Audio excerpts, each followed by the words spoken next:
This is a case involving post-employment restrictions between Estee Lauder versus former employee Shashi Batra. My client hired Mr. Batra on January 5th, 2004 as the Global General Brand Manager. Effective July 1st, 2005, Mr. Batra also assumed the role of General Manager for Darfin North America.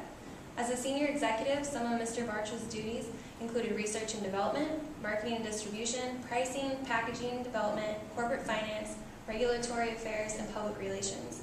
With this promotion, Mr. Batra signed an employment agreement that included a confidentiality, a non-solicitation, and a non-competition clause. In March of 2006, Mr. Batra phoned Estee Lauder executives to inform them that he was resigning with the firm to work as worldwide general manager of Perricone, a direct competitor of Estee Lauder. At this time, Estee Lauder executives reminded Mr. Batra of his prior commitment with the company, and Mr. Batra acknowledged these obligations. Mr. Batra has trade secret acknowledgement that could potentially devastate Estee Lauder. He holds insider information about intricate parts of Estee Lauder company, and the possible damages are irreparable if leaked into the hands of their competitors.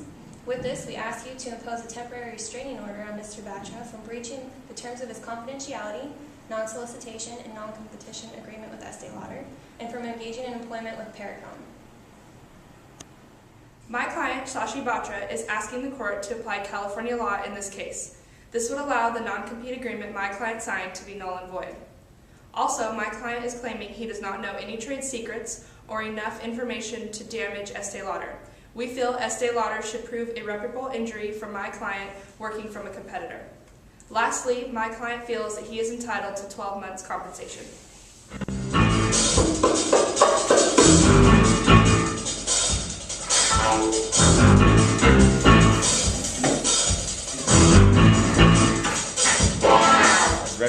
As representative of Estee Lauder, how do you feel about the decision? We believe the decision is fair, and we're just glad to have this trial over with. Mr. Batra, how do you feel about the decision? Oh, I was totally baffled. I thought they were going to use California law, but they went with the New York. And now I only get 5 months, and I can't even get a job doing that. Maybe I could go to a non-competitor, but that's about it. In response to the 3 requests made by the defendant, this court will impose New York state law because New York has a greater material interest. Estee Lauder's management and control are in New York, and New York law is more appropriate for companies and employees who possess trade secrets and confidential information.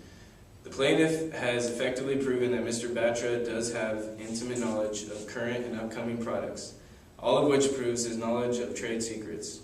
Because Mr. Batra contains trade secrets and sought employment with a direct competitor of Estee Lauder, the plaintiff has shown that their interests will suffer irreparable injury due to Batra. Under the employment agreement signed by Batra with Estee Lauder, Mr. Batra is entitled to injunctive relief up to 12 months.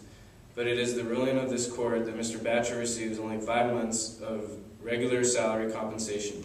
During that 5 months, Mr. Batra is restricted from working for any direct competitors of Estee Lauder. This will adequately protect Estee Lauder's trade secrets on upcoming products and follow New York's policies on restrictive covenants.